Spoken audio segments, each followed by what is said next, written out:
first time I saw my grandpa, I was barely 3 days old. I don't remember our first visit, but that's what I've been told. I rarely got to see him in those years before my teens. Birthdays, Thanksgiving, Christmas, you know, the holiday routine.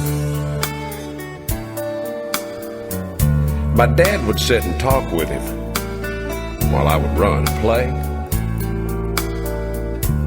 I guess I was just too young to care what Grandpa had to say.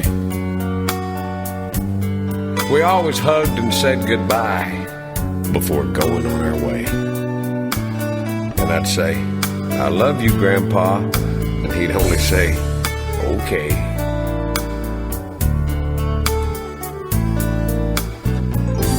It wasn't till my 20s that I began to understand.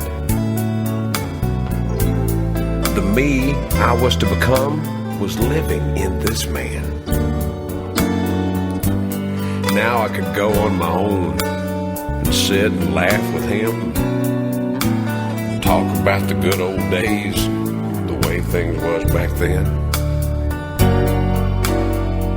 I still told him I loved him at the closing of each and every day.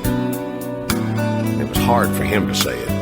He'd just smile and say, "Okay."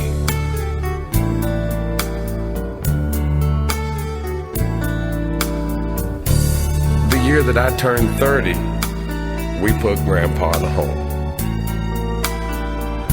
He was growing old and feeble, and he couldn't make it on his own. I could still go and see him, and when my child was born, I laid him in my grandpa's arms, and his aging smile was so warm. He died a few months later. I'm sure somehow he knew. That's the last time I said I loved him. Grandpa smiled and said, "Me too."